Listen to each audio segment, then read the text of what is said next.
It's off to Leonard, defended by Simmons. Is this the dagger?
Me? Yeah. Because I've been re-watching and editing our first couple episodes, and I don't even know where you said it, but you told me in one of the episodes you had a Patrick Ewing question for me.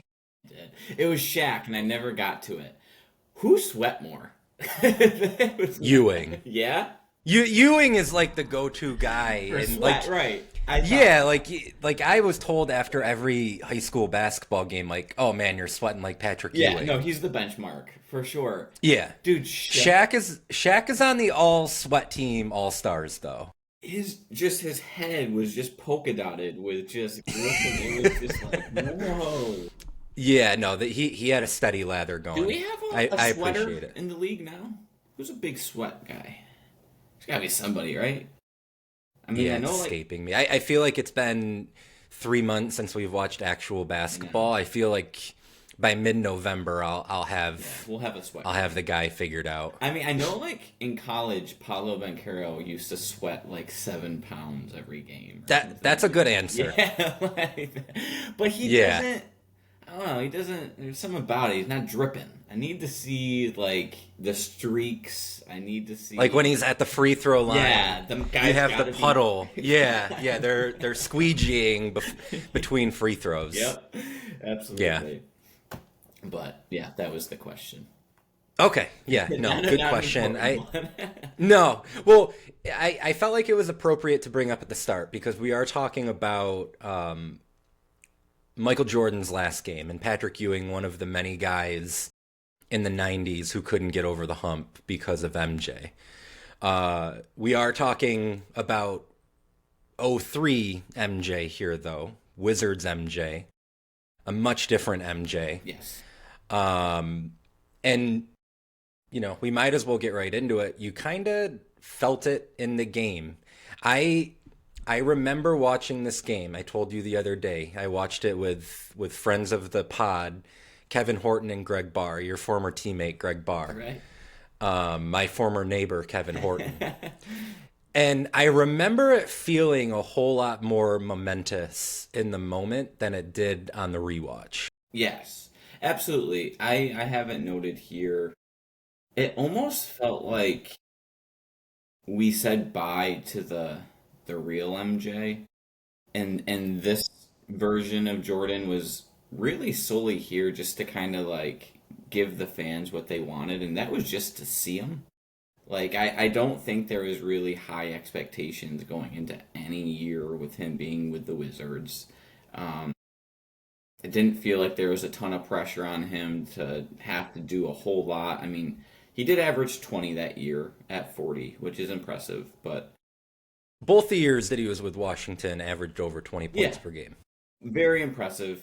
It didn't feel like when you're watching The Last Dance and there was that aura around Jordan and like that competitiveness and like practice was gonna be hell. It just didn't feel that way. I mean, and maybe I'm wrong. I could be wrong because it didn't seem like his teammates liked him, and I don't know if that was based on his competitiveness and like that's what. Well, that's what I was gonna say. I think I think practice might have been hell for the Wizards in like a completely different way than it was with the Bulls. Right. Because from the sounds of it, it was he was pretty hard on those guys, and that's MJ in general. And then when you're factoring in, he's kind of, even as he's playing the de facto president and GM still in Washington, and he's talking openly as the season is approaching its end that, like, we're going to figure out which guys are going to be back next year. Like, right. That's a very strange dynamic. And that's what it just was strange. I guess that's a great way to put this end of an era / retirement game. I don't think he had like a retirement tour. I could be wrong, but I don't think it was drawn out throughout the entire season. But it just felt very strange. I know he had retired twice before. So I think any time that you retire multiple times, the shine is going to be less on the third, obviously. I will say though, like, he did play. I think they played all 82 games. Like, like you said, he averaged 20 both seasons. The team just wasn't able to compete. If you look at the roster, there were some questionable moves that I think he had a hand in, which, quite a few. Yeah, he didn't do himself any favors, but I mean, they, like, in his last game, they started Ty Lue, MJ, Larry Hughes, Christian Laettner, and Kwame Brown. So, didn't really have an identity other than like, hey, look, it's Jordan's last game. And that's just kind of how it felt. Similar, honestly, to Kobe's last hurrah, and we'll get to that down the road. But those teams there was no anticipation of like, could they go on a big run here? And it wasn't going to happen. No, for sure. And like you said, some of that was MJ's own doing with some of the moves that he facilitated in Washington. And, we have a really cool segment coming up later in this episode where the catalyst of it was us talking about, two different things that he could have done from like the front office perspective, where maybe Washington, even if they're not competing to win the East, they're at the very least in the playoffs, because it was gettable in 2003. It's not like the team 6 through 8 in the Eastern Conference were doing anything that was exciting you too much. Well, I mean, Washington, I think they lost their second to last game of the regular season, and that's when they were eliminated. So they were in playoff contention. I don't think that anyone really thought they were going to do much with it, but they were right there. Yeah, for sure. So yeah, we have Washington at Philadelphia, and you mentioned the weird kind of roster that Washington had at that time. Philadelphia's wasn't any more normal. This whole game is just like an appetizer sampler platter of late 90s, early 2000s role players. It's like, oh, you want to try the mozzarella sticks? I got some Bobby Simmons and Brendan Haywood for you. Or how about the potato skins? Can I interest you in Brian Skinner or Keith Van Horn? Like, it is just Horn, it's just incredible how like the Sixers tried to sell you on these role players to be the secondary star to Iverson. Like, in the broadcast, they were saying how they brought back Derek Coleman to be their offensive threat, and it's like, wow. There was one moment in the game when our man Bill Walton, the third straight Walton game, and man, he is on a heater in this one. We'll get to that, but there's one point in this game where he actually utters the words, "Derek Coleman is controlling this game right now." And dead serious, not even a hint of irony. He was all about the impact that Derek Coleman was having. But like, just these are the guys that I typed out: Christian Laettner, Bobby Simmons, Brendan Haywood, Ty Lue, Eric Snow, Kenny Thomas, Keith Van Horn, Derek Coleman, Greg Buckner, John Sammons, Brian Skinner, Tyrone Hill. I mean, my God, if this game isn't from 2003, I don't know what game could be. It's weird, too, because we were talking in the last pod about how Sacramento started to have a little bit more of a futuristic offensive style, and it like went back in this game. Yep. But yeah, no, it was certainly straight out of the 90s. I saw that here, both teams averaged 10 threes a game, which was pretty crazy. But yeah, I just remember Eric Snow and Aaron McKee from the championship run.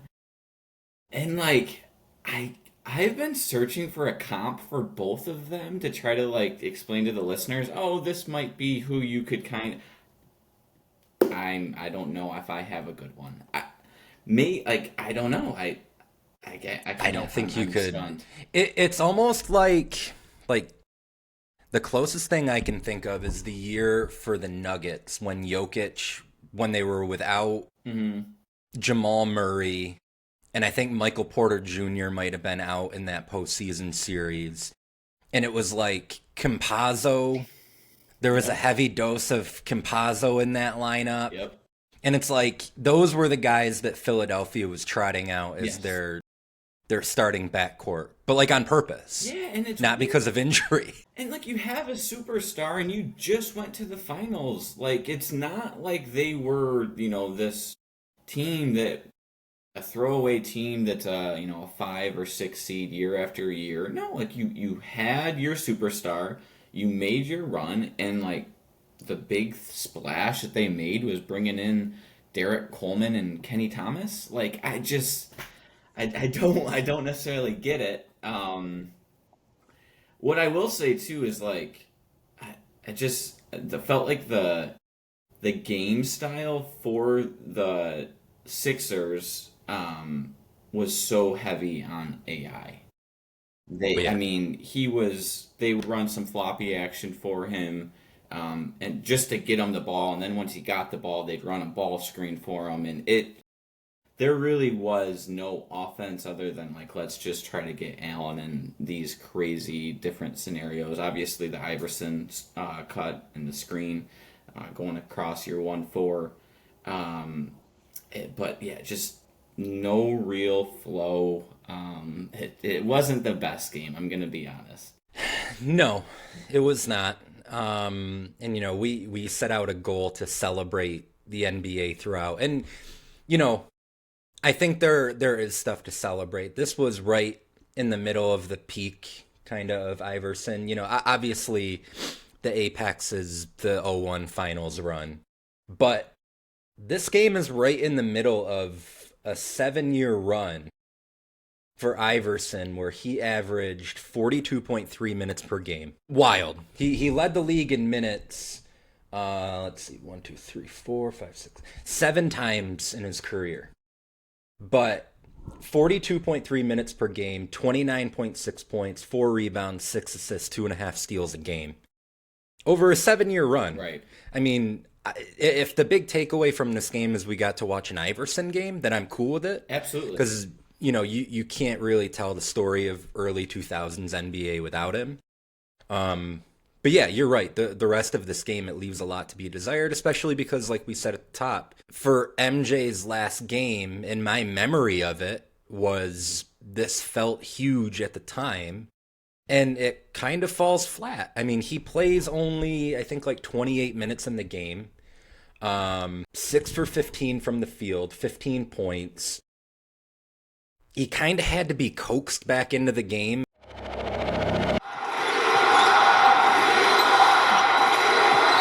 Hill with an air ball as the chance continues. That familiar Jordan smile is all we see from the Wizards bench. I mean, he didn't go in the fourth quarter until there was 2 minutes and 35 seconds left. I mean, Right. And I don't think he was gonna go back in, to be very honest. No, I don't think he wanted any part of it. They did a bit before the game. They were talking to David Aldridge, and Aldridge said Jordan told him before the game that all he wanted from this game was not to get hurt because he wanted to play 36 holes of golf the next day. Yep. And he played like that. Yeah, and absolutely. he doesn't owe it to anybody at that point.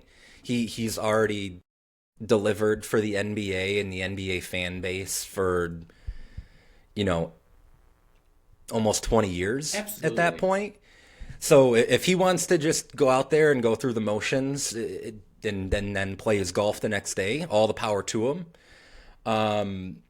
It was a very weird contrast of he seemed to not really want any part of being there. And even for most of the game, the crowd was pretty dead. Yes. But then you had Bill Walton on the call doing everything he could to make this as big as possible. And maybe that's why I remember it feeling huge, because Walton was he was nonstop.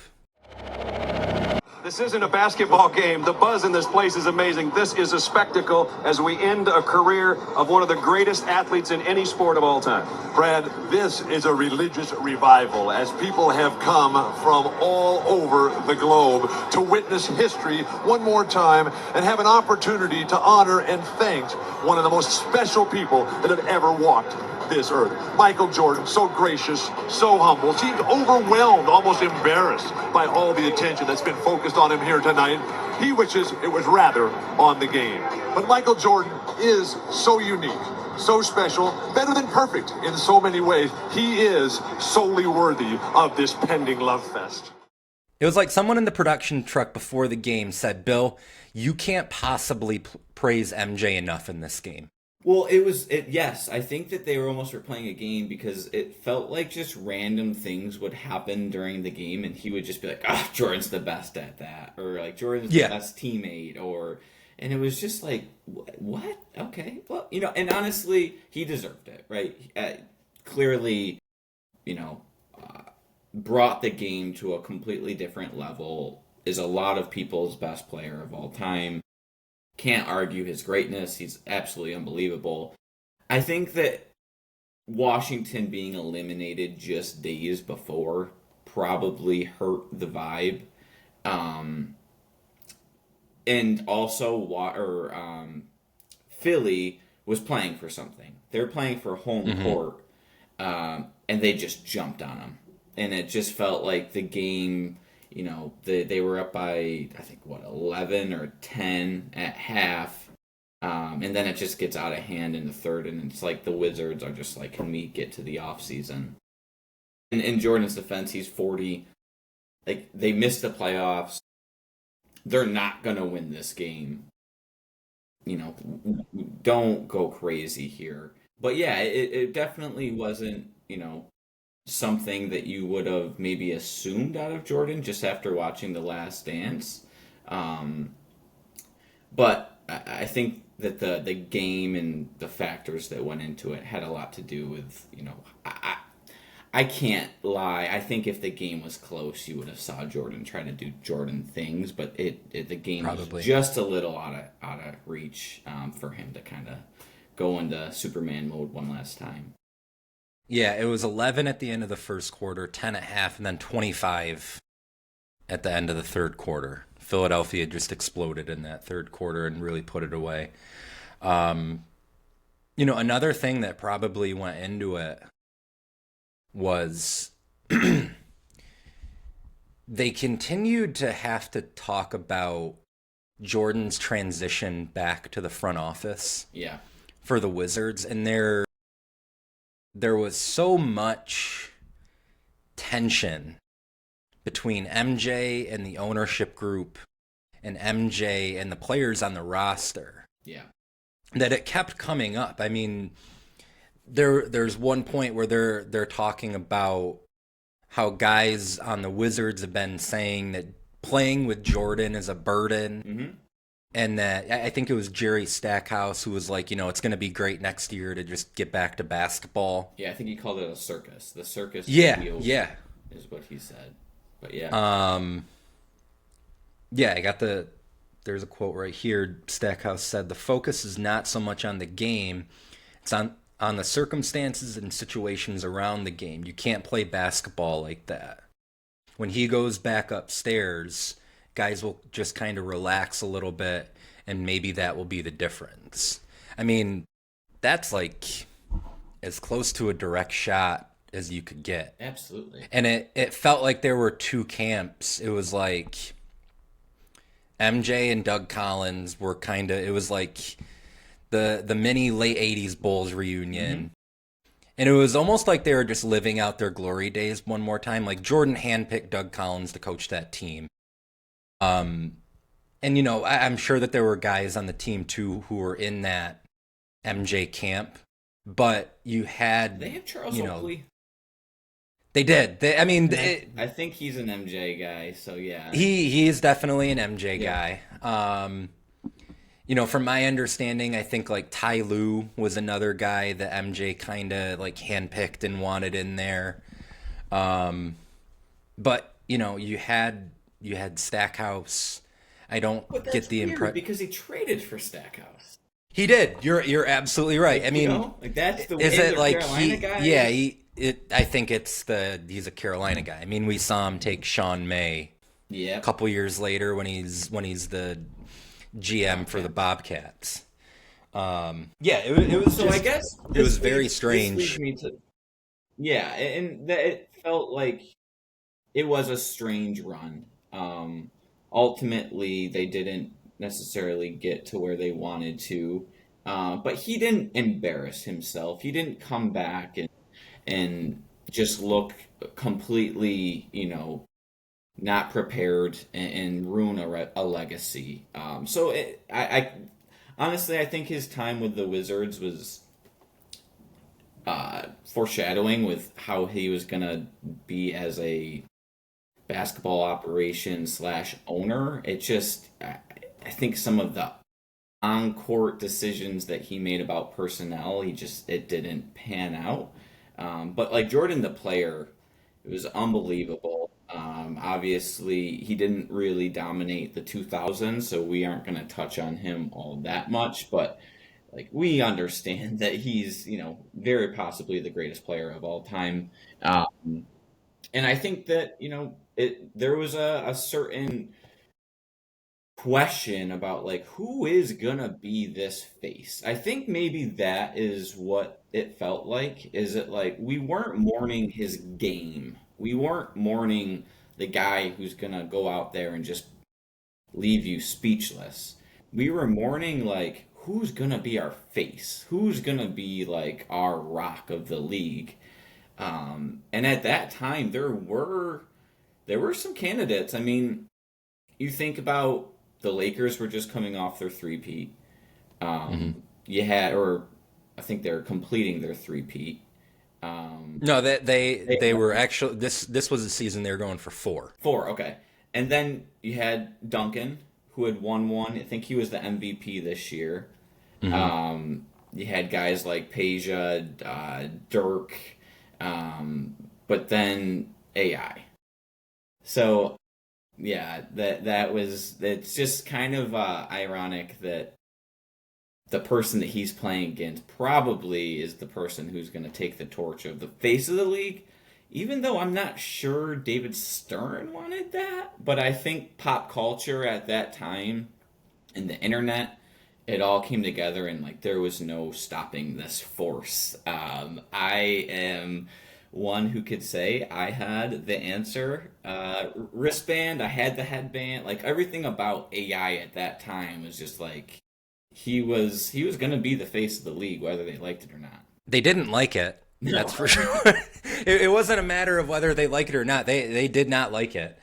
Yeah, I think I have top players, MVP players for that year, just so to give the listeners like who was really, you know, playing well at that time. So it was Duncan who won the MVP, and then KG, Kobe, who I did highlight here. He had 55 in the last time he played Jordan in LA, which I thought was kind of a cool note. T-Mac, a young T-Mac, Dirk, obviously Shaq, and then you had Weber and Peja, and then you had J. Kidd in the East, but then Iverson. So there was a good mix. So yeah, go. Yeah, and like that's a little post-peak Vince Carter in Toronto. It felt like that 0-1 series with Iverson and Carter in the second round when they traded 50-point games.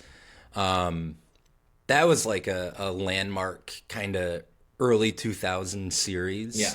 Because, you know, I think that there's a scenario where if things break right for Toronto and they get by Philadelphia in that series, they could have theoretically beat Milwaukee. And then maybe we're talking about Vince Carter in a similar fashion as we do AI. And, AI was so much more influential and just from a longevity perspective, he was a much better bet than Vince Carter. But like coming off that dunk contest in 2000, Vince Carter's popularity just skyrocketed. Yeah. And like the Summer Olympics too, when he had the dunk over Frederick Weiss. Right. And his game style was more similar to what NBA fans have seen, right? He's an athletic wing. He's 6'6". He, could kind of score in a lot of different ways. He's very athletic. Iverson was very different. Like, he was 6 foot, maybe. Quick is he's... I watched this, and maybe for our younger viewers, you might get like a Kyrie comparison, but he's quicker. He is so quick. He's small. He's hard-nosed with how he plays, and he is a shoot-first point guard, which the league didn't see at that time. But yeah, it definitely could have went Carter's way. I think Stern maybe would have liked that. But no, he was stuck with Iverson, and I think he really has a lot of impact on what you see even today with the culture that he brought into the league. And I felt like he did a good job of kind of like integrating hip-hop fashion into the league, and the fits and fashion and music, and it just became like a pop culture cool sport. I think football is clearly the most popular sport, but I think basketball people associate with cool, and I think a lot of that has to do with Iverson. The only problem with Iverson, and it's not his fault, for the record. I don't want to sit here and make it sound like it was a problem with him, because I think that someone being authentically himself like Iverson was, and there may be no one in NBA history who is more authentically himself than Allen Iverson. But at the time, coming off of, MJ's Bulls run, when gambling stuff aside, he was kind of the cookie cutter image of what the NBA wanted their superstar to be. He, bald head, clean cut, appeal to everyone. He's doing the Like Mike commercials where he's playing basketball with the little kids. Yep. Wearing suits. And then you have Iverson. What's that? Wearing suits to games. Right, exactly. He was the buttoned up face of the league that they needed in the 90s. And then Iverson comes along, and I think he just scares the hell out of NBA traditionalists, whether it be David Stern, whether it be coaches in the league at that time, or even just like reporters and fans. I think that he wasn't well received by the predominantly white, middle-aged reporters who were covering the league at that time. And there was a section of the NBA fan base that kind of pushed back against him. In my research, I found a piece on ESPN.com.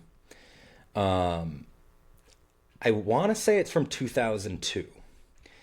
And what they did was they basically just sent out something to fans to email back and say, like, sound off on what you think about the NBA right now. And it is just dripping with racism and racist overtones. And you could feel a lot of it is like indirectly directed at Iverson. I mean, there's one quote on there. I wouldn't go watch those overpaid, arrogant, tattooed criminals if tickets were free. The NBA will be the first pro sport to fold, thank God.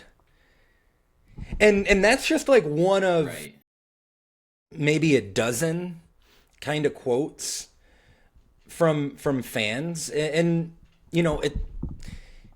It's partially informed by the way that the league was being covered by the media at that time. Not everyone was warming up to Iverson because they had never seen anything like it before, persona-wise, or the way he played. Like, you know, you alluded to it, a shoot-first point guard who is under 6 foot and has brought hip-hop and street ball to the NBA. You know, that would go on to greatly positively impact the NBA in the way it was covered in like the Twitter era. Yeah, and I think because you watch highlights of Iverson, it's the same. He came around probably 10 years too early, to be honest. Because if he comes around in the Twitter era, he's just a fucking force of nature. He's a highlight, machine. He's a highlight machine. But I think you had a really good point. Is the media just wasn't comfortable with that type of in your face, like you said, authentically, yourself. They mentioned, I think it was Walton mentioned in maybe the first or second quarter about how Iverson was dealing. He had some off the court issues. He had just seen his friend get shot, and he questioned why he was with him. And it's just like, I just feel like we lacked a little bit of empathy at that point. And he took a lot of the beating for current players. Like he really was the guy who got the league to the place it is now, where it's in a really good social, point. I think that the NBA is probably one of the leagues that other leagues look to when there are social issues. I don't think that happens without Iverson, because he didn't just test the boundaries. He just jumped right into them, and he was like, but I'm your product, and I know it. And the ratings were getting better. They dropped and in the late 90s with the lockout, but then they started to get better. I think everyone just there was no hiding from it, right? And then all of the players were like, oh, we could just be ourselves. Like, we don't have to come to games all buttoned up if that's not how we are. And it just felt like it gave everyone the freedom to be themselves. He changed the league forever. I think that there are multiple people who have changed the league, and he is one of them. He might not be the best player who changed the league, but he definitely changed the league, without a doubt. No question. I mean, you make an excellent point about Iverson was the one who facilitated like the player empowerment era, and giving the guys the platform to stand up and speak about social issues. I mean, LeBron is a great example. We've heard LeBron on numerous occasions say that his two guys growing up that he idolized were MJ and Iverson. And you could feel that in the way that LeBron has carried himself throughout his 2-decade-long career. He's like the perfect blend. He really is. he really is the perfect blend of MJ and Iverson in like a 6'8", 270-pound body. But like he is who he is because of Iverson, because someone like AI came along and opened that, not even really opened it, he just fucking kicked down the door. Yep. And that allowed LeBron and all these guys who came into the league right in that tail end of Iverson's prime. You look at LeBron, Wade, Carmelo, Chris Paul. They're kind of the four guys from that era who have been maybe the most outspoken. And you could see bits of Iverson in all of them. Absolutely. But so yeah, the Iverson's influence can't be questioned. And then just how he played the game was it. You said it. That like the common comparison is Kyrie. I don't think that is necessarily accurate. I was trying to come up with a good comparison for him. There really isn't.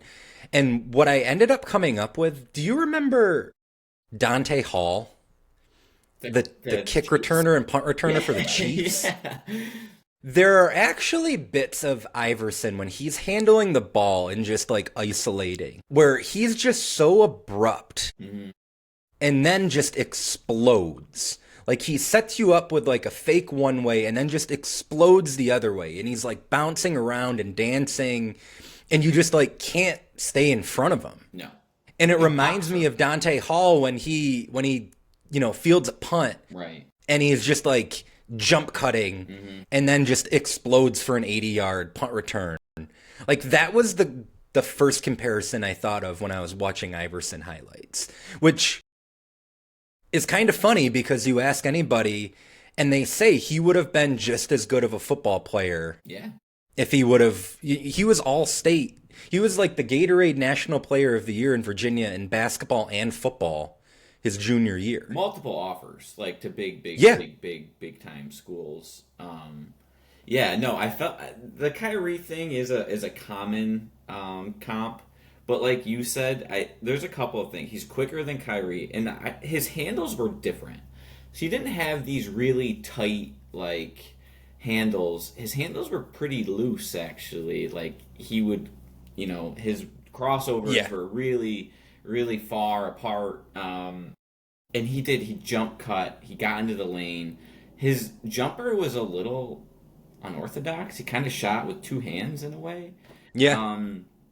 But just his relentlessness to the hoop, and he didn't care if he got hit. He'd keep coming back. I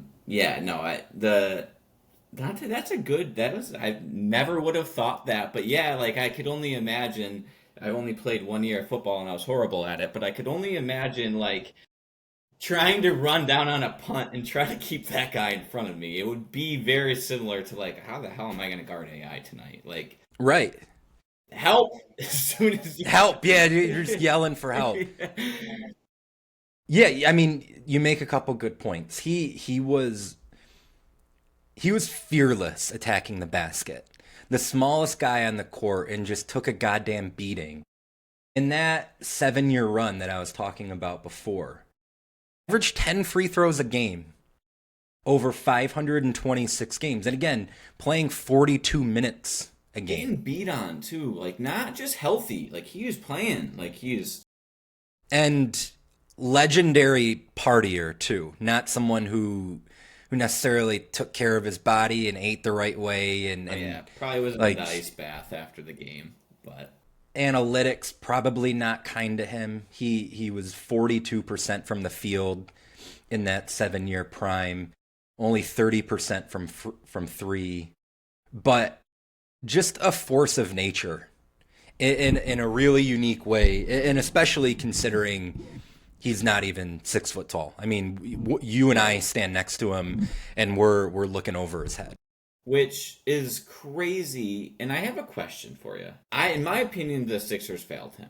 They didn't get. He was that level of player where they really could have tried to go all in and bring him, a championship. But when I stop to think about it, I don't necessarily know what position he would have meshed well with. Like I don't think it's like, oh, we'll just bring in a traditional point guard to give him the ball. Like that wouldn't have worked with him. I don't know if it would have been like a lob threat. I'm just, and it doesn't need to be a specific player, but I was just interested in, hearing what you thought about like what type of player would he have excelled with? Actually think he would have and this is kind of a cop-out answer. He would have been best with a complimentary big wing scorer who could take a little bit of the burden off of him. Almost like, it's not a perfect comparison, but like how LeBron and Wade found a way to excel with each other. And it's like, again, it doesn't work well because Wade ended up doing way more off the ball than Iverson ever would have. But I really don't know if there's like a good guy you could pair him with at that time. Like I do know that Philadelphia was in position to potentially draft Paul Pierce. Like that seems like a guy that if you put him next to Iverson, just to take a little bit of that regular season wear and tear off of him, if you could get Iverson's regular season field goal attempts per game down from 25 to 20 and just give those shots to Pierce or somebody like him. Yeah, that's what I mean. I think that's almost the kind of guy that you would have needed to put next to him because, you know, putting him with floor spacers at that time, like you said, they were shooting 10 threes a game. They shot 8 threes in this game against Washington. I don't know that there's really like a good answer. My original was like, and again, I'm not saying it's someone in the league at that time, but I feel like if there was a legit lob threat big, I just was thinking like him with a Dwight. So maybe like an Amare Stoudemire or someone that could play pick and roll with him. I thought would have been someone who could have, you know, definitely helped a little bit more than, you know, Kenny Thomas or, you know, the long list of guys that we mentioned before. Which I'm not sure. Do we want to segue to potentially a bunch of other teams that probably wish they could have drafted a little bit better? Yeah, let's do that. This came up. Vin had the fantastic idea to do this segment, but it came up because we were talking about Kwame Brown, the immortal Kwame Brown, the number 1 pick in the 2001 NBA draft, kind of the face of Jordan's failed tenure as the GM and president. He's got small hands. Stephen A? Yeah. Is that a trick question? They gave up Kwame Brown. That was peak Stephen A, by the way. But anyway, go ahead. Like that's the apex of Stephen A's career. Like it went all downhill from there. Without a doubt. Did LA give up too much to get a guy who has been labeled soft, although he puts up 19 and 9, which only 11 other guys do? Is that a trick question? You tell me. They gave up Kwame Brown. Two first rounders. I could care less. Tied into his salary for 4 years. First of all, understand something. When you're giving up first round picks, if you are a quality team in playoff contention, it really doesn't mean that much. That's number one. Number two, and more importantly, Kwame Brown is gone. The City of Angels, Hollywood, just should be celebrating. Throw a parade already, whether you win a championship or not. This man was a bona fide scrub. He can't play. No disrespect whatsoever, but I'm sorry to tell everybody the truth. The man cannot play the game of basketball. He has small hands. He can't catch the ball. He's got bad feet. He can't really move, even though he's mobile. Doesn't really know what he's doing. Doesn't have a post move that he puts to memory that he can do 2 times in a row. He has no game whatsoever. Plays no defense. Doesn't have the heart, the passion, or anything that comes with it. And you're asking me whether they gave up too much? Please. The Los Angeles Lakers knew exactly what they were doing. They should be celebrating right now, and Kobe Bryant should not be saying a word. His contract. So yes, they take Kwame Brown with the first overall pick, and you know, in our planning meeting we were talking about, man, they could have just grabbed Pau Gasol there, who came into the NBA ready, and Washington theoretically at that time could have gone to battle with Rip Hamilton, who Jordan and the Wizards would choose to trade for Jerry Stackhouse, and Pau, and theoretically 2001, 2002, you know, those 2 MJ seasons, that definitely gives them a better chance of making some sort of splash in the postseason. So we had this idea, or Vin had this idea, that we basically give teams a mulligan on a draft pick, I guess is the best way to put it. Yep. So we're going to go back and forth,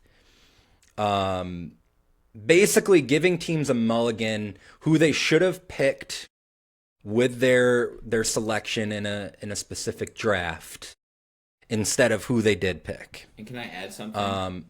Yeah, good. Floor is yours. So it also has to be someone who would not have been criticized heavily in the moment.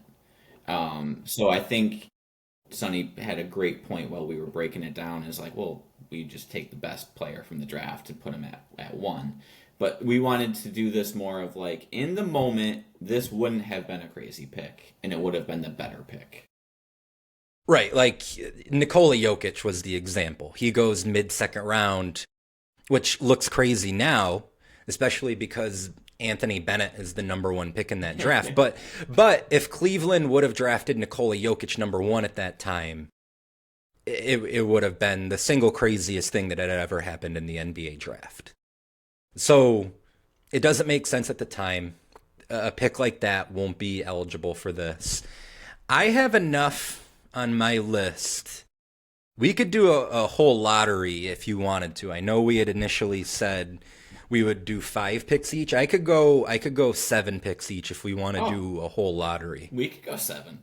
I spent way too much time on this. It was really interesting to go through I went through every draft since 2000. Early 2000s, not the best drafts. No. But yeah, it was really fun. And well, I shouldn't say not the best drafts in the early 2000s. Not the best lotteries. I felt like there was teams just didn't draft well. Right. I shouldn't have said the players were obviously still there, but the lottery picks were just like, and then you go in the second round and you're like, oh, which obviously it's a lot easier to do that looking back at it 20 years later. All right, who goes first?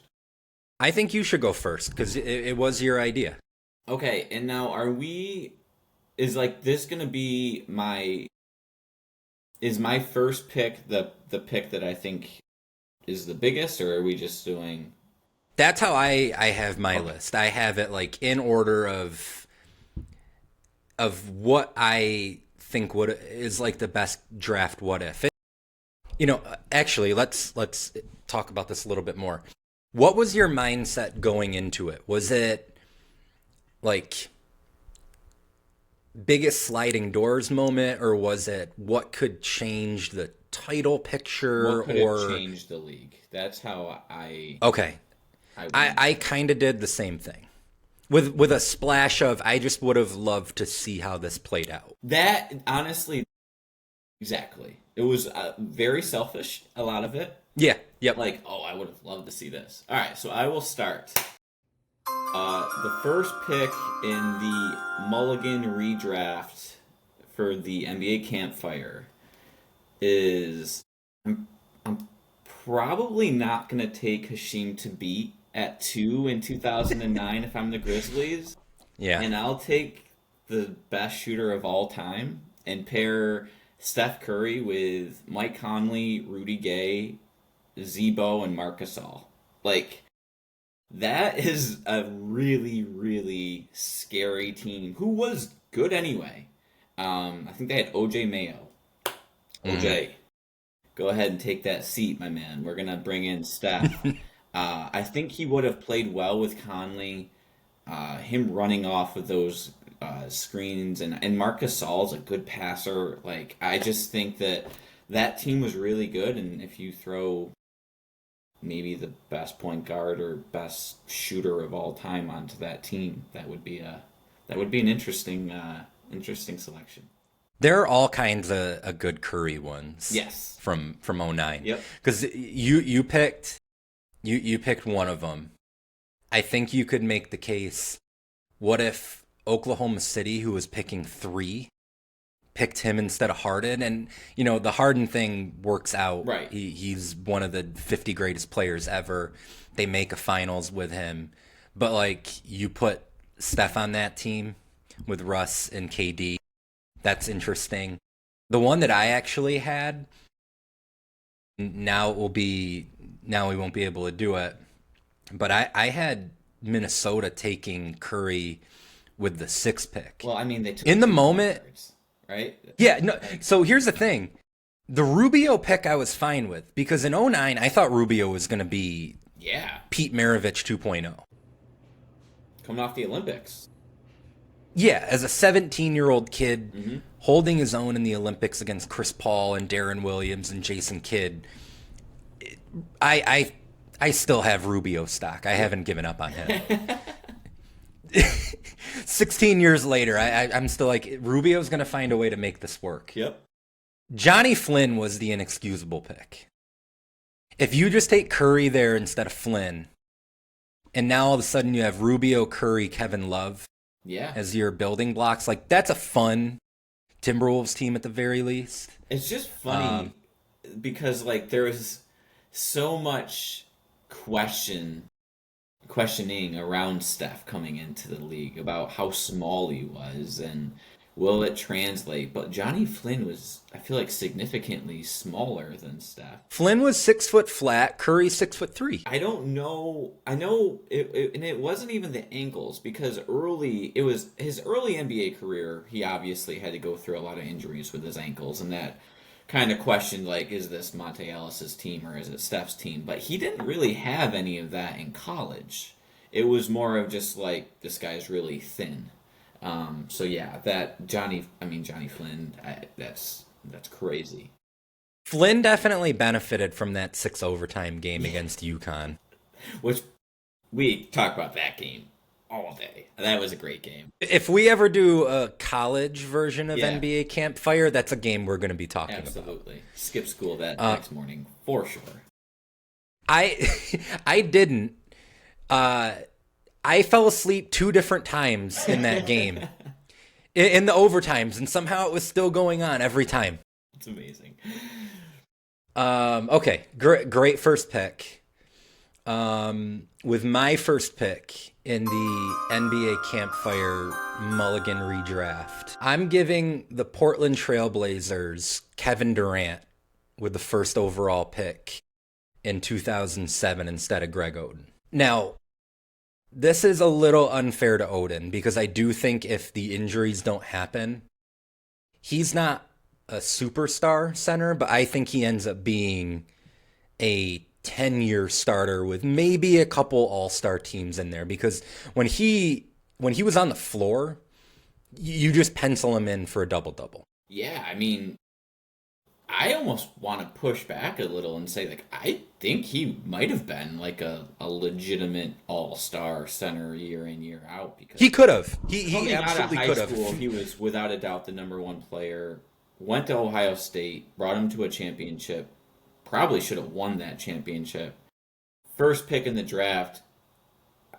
That knee, like those injuries, he was never, like, I don't think you ever saw him in the NBA right, or what he was like, and he even got hurt in college. Right. Yeah. You know, he was never right, and he's still, I'm going to look it up right now.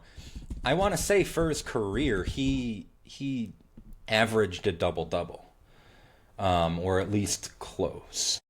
But overall, I mean, it's kind of hard to... No, his numbers weren't as good as I had made out in my head. His best year, well, man, he only played 105 games. Yeah, man. Well, okay, so anyway, I am not going to sit here and pretend that I have the greatest track record with the NBA draft. However, I was a firm believer that Durant should have been number one at the time. Mm-hmm. If I had Twitter at the time, I would have proof of that. For now, people just have to take me at my word. It looks really good now that I said that. Yep. But just putting Durant with LaMarcus Aldridge and Brandon Roy, and, you know, Roy is another example. If he can manage to stay healthy. He's one of my, like, probably top 5 what-ifs, because I love watching him play. He was so smooth. He was one of the inspirations for NBA Campfire. Yeah, he really was. We were talking about, like, Brandon Roy is the perfect guy that you just have a conversation about when you're having a couple beers around a campfire. Yep. And I feel like everyone kind of shares, like, the same feeling about him. It's just like you pour one out a little bit because it's like, you know, you got a glimmer of what he could be, and it was like, I like that. And also, you pair Aldridge and Durant, both Texas guys. Like, it seems like it would be a pretty easy fit. Did they have Kaman at that time too? Who was their center? Do we know? That's probably not a great question. Hey, look this up. But well, it's tough because, like, they drafted Odin to be their Right. starting center. Right. But let's see. Odin didn't play his rookie year. No, he never played. He had the microfracture, right? Like the Yeah. summer going into his rookie year, and Let's see. Portland. Let's see who Portland's starting center was in 08. For the life of me, I can't figure this out. So let's see. Portland had Rafe LaFrentz. They had Channing Frye. wow. And they had the Vanilla Gorilla Joel Przybilla. So I'm gonna be honest. I had Joel for about 2 minutes. There was 0% chance I was gonna say that last name, so I was just gonna let you finish your research. I don't know who that is, but I probably should. You don't remember the Vanilla I Gorilla? don't remember him. I'm gonna have to look up. His Oh, highlights. man. You don't need to look at his highlights. You don't. You don't. But anyway, yeah. I mean, He did average. He averaged just about 9 rebounds per game for the 08-09 Blazers. Played all 82 games that year. much respect, Joel. Tip of the cap. I'm keeping that at the first name. But, You and Joel Przybilla are on a first name we're- basis. yeah, Got it. Yep. All right, you're up. Okay. I have a couple here that there's no shot that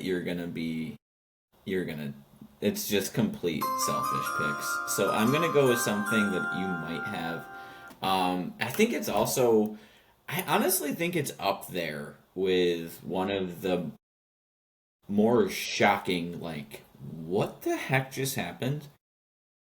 Melo at 2 for Darko in 2003. Like, I just don't understand. He was clearly the second best player in the draft. I think that had it not been Cleveland, there might have even been discussions, they wouldn't have been long, about like who goes first. Again, they wouldn't have gone long. LeBron would have been the first. But like that's how high Melo's stock was going into that draft. And he fit in perfectly with the Pistons. They had Billups, Rip. I mean, they had Tayshaun at the time, and Sheed and Ben Wallace. So here's the thing: they didn't have Sheed yet. They didn't. They traded for Sheed middle That of the year. year. If this were 10 years later, when teams weren't so constricted by the positions that these guys Yes. were, you take Melo and you play him as a small ball 4 Yeah, next to Ben or Wallace. Prince. Yeah. I mean, you like those two are both 6'8". They You play probably those two together. Ended their careers as power forwards, honestly. Yeah. Yep. No, you're absolutely right. I know that Larry Brown just didn't like playing younger players. I think that they wanted it. I just don't. That was like the reason, right? Oh, Larry Brown's not going to play a rookie. And it's just like, okay, so you're going to draft this, kid out of Europe and just stash him away for a couple of years? Like, you're the second pick. You don't do that with the second pick. You do that with, like, the 29th pick if you don't want to bring your first round pick over and you don't want to pay him. But to bring Darko over and just have him sit, it didn't. So here's the really weird thing, though. Darko was younger than Carmelo. Right, but what they said was Darko was Yeah, we don't need him right away, Right. right? Yeah. But it doesn't make sense because Detroit has a horseshoe up their ass. They luck into this pick. Yep. After they make it to the Eastern Conference Finals just 2 months earlier. Why don't and it's not as if the top of this draft after LeBron there's a steep cliff. I mean, now LeBron being maybe the greatest player of all time, but Melo was held in really high regard. You put him in the 2001 draft, the 2002 draft, the 2004 draft, 5, he's going number 1 overall. Right.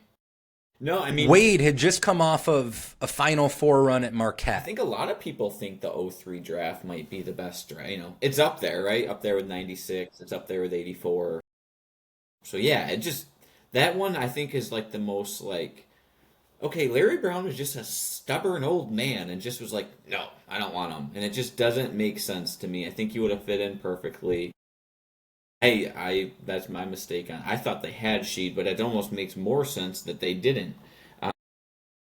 So yeah, that's my number 2. Great pick. For the record, that was number 4 overall on my big board. Yeah, so right in that range. Number 3 on my big board. So 2004, Phoenix has the number 7 pick in that draft. And that summer is when they signed Steve Nash. Mm-hmm. They trade the number 7 pick for cash and a 2006 first-round pick from Chicago. With the cap space they gain, they have the space to sign Nash, but the extra cap space they gain, they signed Quentin Richardson to a multi-year deal. Right. So in the Mulligan Re-Draft, I have Phoenix taking Andre Iguodala with the 7th overall pick, which not only keeps Iguodala, who went to Arizona, in Phoenix, right. It gives them the cap space the next year to sign Joe Johnson instead of letting him walk and end up going to Atlanta. So instead of Quentin Richardson, the Suns could have had Iguodala and Joe Johnson, 2 guys who just fit perfectly with D'Antoni's 7 seconds or less Suns. I mean, Nash, Joe Johnson, Iguodala, Sean Marion, Amari Stoudemire, Right. as your starting 5 moving forward, that's a championship team. Absolutely. You have your shooting in Johnson, you have your athletic, wings and Marion and Iggy, and then obviously your pick and roll. Yeah, that's tough. Yeah, that's solid research too, because that's a trade.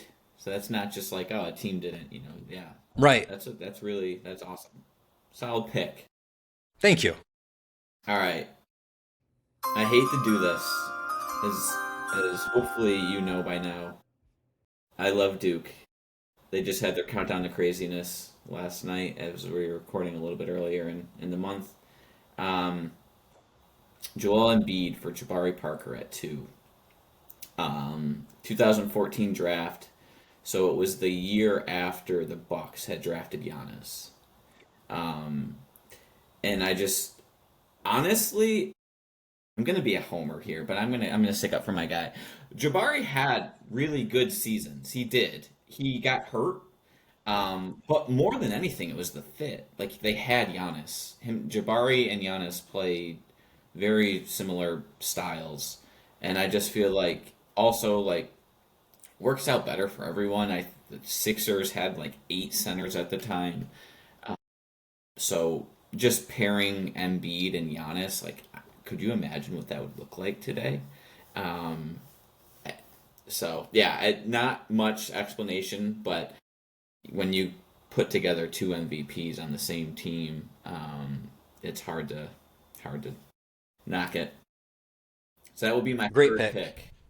That I had that one on my board.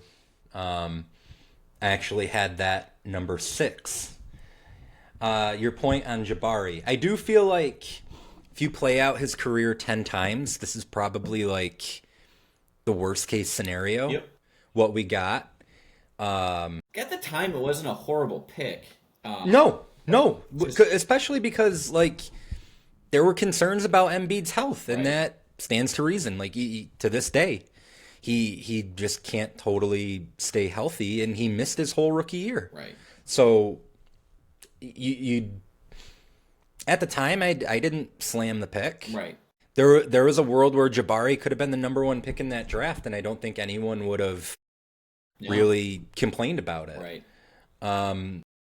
Average 20 points, 6 rebounds, 3 assists per game in his 3rd year. Yeah. That's not nothing. No, but you just the duo of Embiid. Oh no, Embiid is for sure the right pick. Right. It's just man, could you imagine that? But yeah, all right, you're up. You're up with this. All right, is your third, right? This is my third, so we're doing 7 each. Yep. I have a Giannis related one. Ooh, like it. 13. What if the Thunder just take Giannis at 12 instead of Steven Adams? Yeah, that would be something. Wow. So that was 2013? 2013. They had the chance to have Giannis, Durant, and Westbrook. Yeah. I mean, I know Giannis didn't pop right away, but at that point, I mean, I don't think even Steven Adams came in and like had to be a starting center. Because they had Kendrick Perkins, right? Didn't they have Perkins and Ibaka?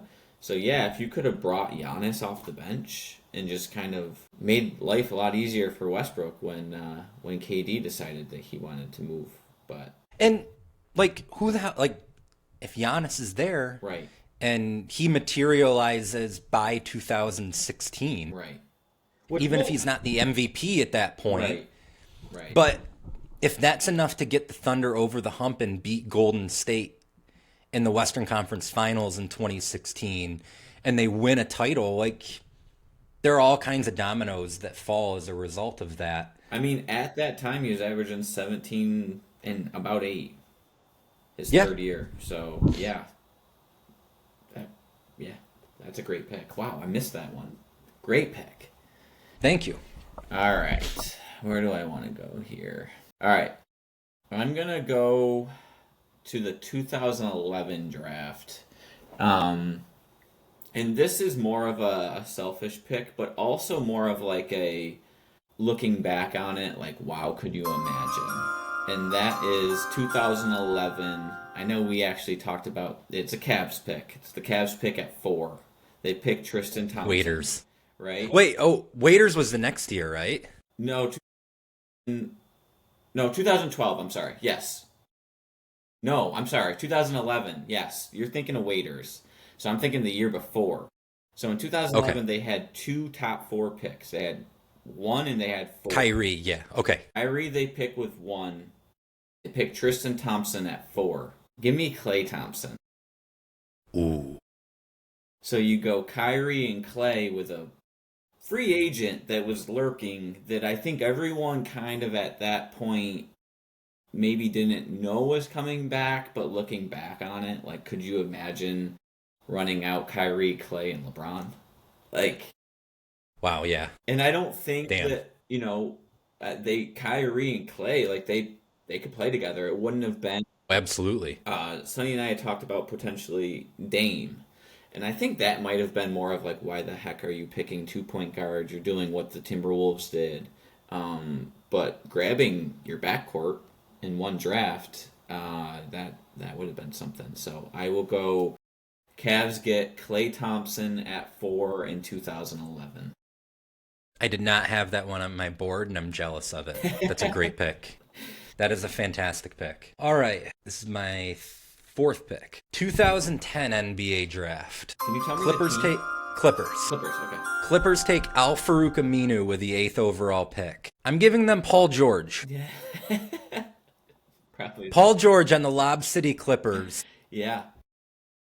And Paul George That's had just instant offense with the Pacers. Like, he came and he started to scorch the league right away. So wow, yeah. Yeah, by the 2012 playoffs, he's getting solid run for a Pacers team that pushed Miami to 6 in the second round. Mm-hmm. He has a full-blown star performance in the 2013 playoffs in the conference finals against Miami. Yep. LeBron and him dap up at half court after he dunks. Yeah, after he dunks on Birdman. Yep. Yeah, I mean, the Clippers still don't have Chris Paul at that point. That's a year and a half down the line. But if they manage to hold on to Paul George in that Chris Paul trade, right, and then you're just rolling out Paul George, Blake Griffin, Chris Paul. Yeah. I mean, pre-injury, Paul George was an athletic force. Yeah. Wow. Yeah. I mean, and with even you had Jordan at the time too, DeAndre Jordan, and yep. Yeah, that team would have been really, really, really solid and really good on defense too. I think they would have been. Yep. Because Paul George coming into the league, his time with the Pacers, like, he's a really good two-way player. So yeah, it would have been. No, he's got a couple all defensive teams. Yeah. To his name. Yeah, I felt good about that. He's a California kid too. Yeah, absolutely. So you keep him close to home. He ends up going to the Clippers later in his career. Yep. So I felt good about that one. Absolutely. No, that's a great pick. So we're each at 4, right? 3 more picks to go. 3 more picks each. Yep. All right. There are a couple. It's funny. There are a couple picks from like 2017 and on that I have, but there's something about just digging into the past to really kind of like see what would have changed. So I'm gonna go back to 2005, and I'm gonna say the Atlanta Hawks pick Chris Paul instead of Marvin Williams at 2. That one's on my board. When I made this list, I started to realize that all of my picks, I think, are like second pick. It's the second pick in the draft that sometimes it just feels like you can't get right. But the Hawks had Josh Childress at the time, who was coming out of Stanford, and at the time was kind of a high prospect. Al Harrington and Josh Smith. And they traded for Joe Johnson that August. Mm-hmm. So if you give a young Chris Paul, an athletic Josh Smith, a proven scorer in Joe Johnson, and Al Harrington was a low-key bucket. Gus Johnson said it. Hits with the lead. Pick and roll, Duhon. Finds David Lee, guarded by Roy. He can back him down across the lane. The kick. Harrington 3. And buries it. My name's Al Harrington. I get buckets. Yeah, I think that team would have been very interesting in the East, and at that time, like, the East was kind of up for grabs. So, yeah. And the important thing to know, Atlanta didn't have a point guard. No, yeah, they didn't. Like, they could have taken Chris Paul or Darren Williams there, and it would have been the right pick. Yep. And Marvin Williams, he was a high prospect, but like if you think about it, you have Childress, you have Al Harrington, you have Josh Smith, and you trade for Joe Johnson. You have 4 6'8" to 6'9" wing scorers. That's exactly what Marvin Williams is. So it just didn't make sense. So yeah, I will take that one at 5. Great pick. Okay. Where do I want to go here? I have 2 that I'm deciding between, and I'm hopeful that I can actually snag both of them. I promise you that my next pick you won't have, because Okay. In 2017, I'm gonna say Denver takes Donovan Mitchell and doesn't trade him. Yeah. And your backcourt moving forward is Jamal Murray, Donovan Mitchell, and you have Jokic. Yeah. God bless you. And again. Thank you. Did I mute myself or you heard it? You did. I'm very impressed that you were able to get the mute in that quick. Well, I appreciate it. Good job by you. Yes. No, I mean, yeah, if you could pair, Mitchell and Murray together with Joker, how can you complain about that? Also, another guy that kind of felt like probably went a little low, Donovan Mitchell. It was really weird because he was like he gets picked 13th, but I remember going into that draft, it was like he could be picked as high as like 7th. I'm gonna pull it up right now just to get it right. So the Knicks pick 8, and they take Frank Ntilikina. Yeah, France, right?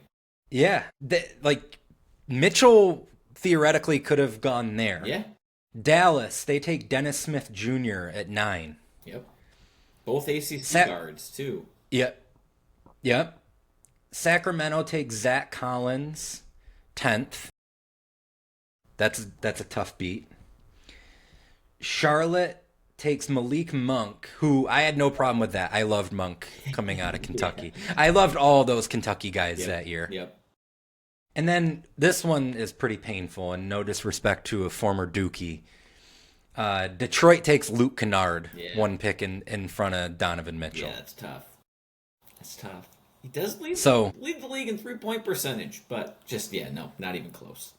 I'm fine with Luke Kennard as a solid role player, but if you're telling me you're taking him 1 pick ahead of Donovan Mitchell, I think that's problematic. Yep. No, you're right. 100%. That's a great pick. I mean, any of those picks would have been very valid on this draft, but pairing him with Joker and Murray, which also I'm not we might get into it later in the pod, but they had some battles, which put them together. We will be getting into that later in the pod. Put them together, and that's something. Yeah, for the record, traded to Utah for Trey Lyles and Tyler Lydon. The Syracuse kid? I think Lyles was Kentucky. Yeah. And Tyler. Yeah, Tyler Lydon, Syracuse. He was like a bench player for Syracuse. He was like their sixth man, too. Oh, man. He played 26 career games in the NBA. No, If you put him, I'm looking at him now, but if you would have put him in a lineup, I could not have picked him out. No recollection of the Tyler Lydon era. much respect, Tyler, but not a good pick. Not a good trade. So that's 5 for you, right? Yep, we each have 2 left. So I'm actually going to save my selfish pick for later. I'm going to attack my Duke guys once again. I'm going to go right at them. I'm going to say Devin Booker instead of Justice Winslow. Ooh, good one. So at that point, 2015, LeBron, I don't think he has officially gone to Cleveland yet during the draft. No, was he there? Yeah, that was, if it's a 2015 draft, that is after his Okay, so yeah, he won first there in year of his 2014. Cleveland return. So another question for you. Was Bosch playing at that time? Yes, Bosch was still in Miami. Perfect. Because that's what I was thinking. You bring in Devin Booker. You had just lost LeBron. He could play with Wade and Bosch. And I really feel like reading about him, even like current day, he's like a really Heat culture fit.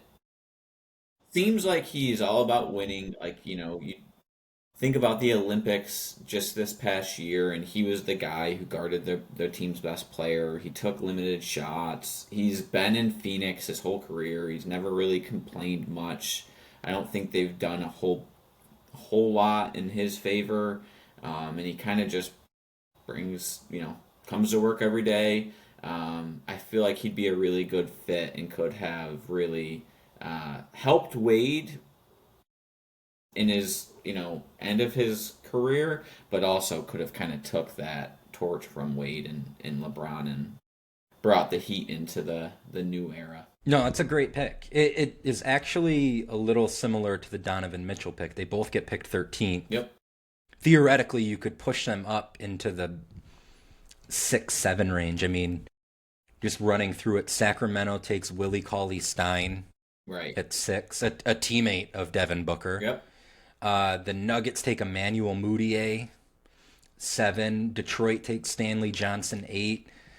MJ at it again takes Frank Kaminsky, number 9, which I love Kaminsky at Wisconsin, but tough look. Yeah. And then, as you said, Justice Winslow is 10. The other interesting what if for Miami with that 10th pick is Boston was trying like crazy to get up to take Winslow, and I want to say they offered multiple first-round picks Right. to get up to that spot, and Miami took Winslow instead. Couple good what ifs, but yeah, great pick. I didn't have that one on my board, but that's solid. All right, my second to last pick, 2018 NBA Draft. Philadelphia takes Mikal Bridges and then subsequently trades him for Zaire Smith to Phoenix.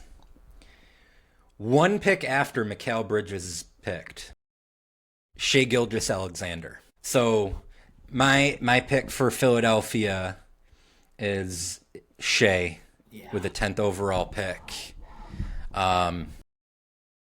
Could theoretically, like, even though Ben Simmons is a thing at that time, you could play those two together. They drafted Fultz. Right? Yeah. I mean, no, you trade him. You trade Mikal Bridges for Zaire Smith, a 6'4" shooting guard, kind of tweener. Obviously, knowing what we know now about Shai, and the thing is, Shai was good right away. Right. Like, he wasn't a superstar right away, but solid rookie year with the Clippers. Gets traded to Oklahoma City. by the bubble, him and Chris Paul and Dennis Schroeder, it's that really weird Thunder team that's playing 3-guard lineups. Like, he's already kind of a star in the making at that point. The Clippers make the playoffs his rookie year too with that. They do with the really weird team. It's like the Lou Will, Montrezl Harrell, just a goofy roster that actually gave Golden State a little bit of trouble in the opening round. Yeah, they played really hard. No, that's a great pick. I mean, obviously Shea's the MVP, and he's got a real chance to go on like a crazy run. So yeah, combining him with Ben Simmons and Embiid, you almost wonder too, like, does that extend Simmons' career? Like, if you have a guy like Shea who could handle the ball, could take the shots in the big moments, could Ben Simmons just run around and be an athletic, pass first four? I feel like there's a scenario where Ben Simmons' career could have gone a lot different. Absolutely. If he's in the Draymond kind of role for a team, when you get him as like the roll man, and then you have him making decisions in like a 4-on-3 after the high screen and roll, like, I feel like he really could have excelled in a spot like that. Yeah, Draymond, I think, is he's a little bit of a better shooter, but realistically, Ben Simmons is a taller, more athletic Draymond. They're both good on defense. Like, they both have been proven to be good defenders. Both and a really gifted passer. Yeah, like really good. Putting Shea on that team would be scary. So absolutely great pick for 6. Didn't have that one. I should have. So my last pick is ultimately just my most selfish pick. For whatever reason, in 2004, 2000 to like 2007. I absolutely adored the Chicago Bulls. I remember that. Couldn't get enough of the Heinrich, Ben Gordon, Duhan, Dang, Nocioni, Cephalosha. They brought in Ben Wallace. Yeah, they had PJ Brown. They battled the Heat, it felt like, every year in the playoffs. And in 2006, they draft LaMarcus Aldridge, but then they trade him for Tyrese Thomas. And I just remember being like, please, no. Also, Tyrese Thomas just got done beating Duke in the Sweet 16 that year, ending JJ's career. So I was in shambles. If you look back at it, and you think you could go Heinrich, Gordon, Ang, and then Aldridge, like that's a really good starting 5 with Ben Wallace. And then the next year, if you still get Noah, right, that's a team that is probably, there are so many sliding doors. You don't get Rose if you have that group, but like but you don't. I don't think at the time that they would have even. They would have been really good. They really could. No, they would have. That's what I was gonna say. Is like, I think they're still really competitive in that 09, 10, 11 range if that's their group. Yeah. I'm interested. I don't know what happened to Ben Gordon. I need to do a little bit more research he fell off a cliff. From what I've gathered, there's some like mental health stuff with him that went wrong. I apologize, Ben. I did not know that. No, you didn't say anything bad. Because like that should be a private matter. Right. We all go through it. I from what I've gathered, though, that is kind of the book on him. That it was more of a compliment because early years, like in the playoffs, he took and hit big shots, and he was a little, he shot a lot of threes for a point guard, and he was, extending the defense. He's a really good 3-way scorer. I thought Dang and Nocioni when Cephalosha could bother guys like LeBron enough, and then you have a low post. That's it. They just couldn't have like, oh, we're going to dump it in to a post and try to get an easy touch. Certainly weren't getting that with Ben Wallace, and you really didn't even get that with Noah. No. So you bring in Aldridge. We saw what Aldridge became. Right. That series, right? That series against Houston in 2014, Right. he's the best player on the floor in a series with Dame Yep. and Dwight Howard Right. and James Harden. Yeah. He's the best guy in that series. Yep. Great pick. Didn't have it on my board. Well, actually, so here's what I did have on my board.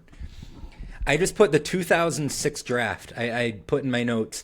Didn't know what to do here, but I do know that somebody in the lottery should have stopped the Blazers from getting LaMarcus Aldridge and Brandon Roy. Yeah. Well, the Bulls did. They drafted him. And another tough beat for MJ. And I feel bad saying this because I have a jersey of this man in the Charlotte Bobcats, Adam Morrison, with the third pick. You love Morrison. I loved Morrison. I still maintain that if he didn't blow out his knee, he would have at least been a functional off-the-bench scorer. I also think he's probably a little before his time. I think him and Redick both are. Like, put them now, or they could just come in and shoot 12 threes a game. Like, yeah. Average 12 points per game as a rookie. I think that there's a world where if he doesn't get hurt, he's at the very least like a Mike Dunleavy Jr. kind of role player. Absolutely. Mike Miller type. Yeah. Yeah. Yep. Same. Yeah. All right, last pick. To put a cap on this whole thing and bring it full circle, I'm going to give the Wizards Pau Gasol. There you go. With the first pick in 01. Just wonder what it would have looked like for MJ those 2 years. Maybe they get a playoff run. I mean, we saw in 03 Orlando push Detroit to 7 in the first round. If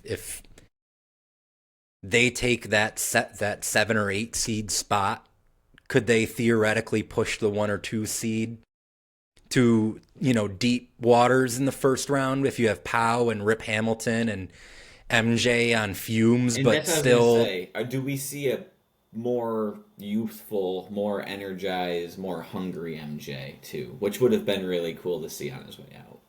Yeah. All right, buddy. That was fun. That was a fantastic idea. Yeah, well, thank you very much. I always enjoy going back and looking at 25 years of drafts.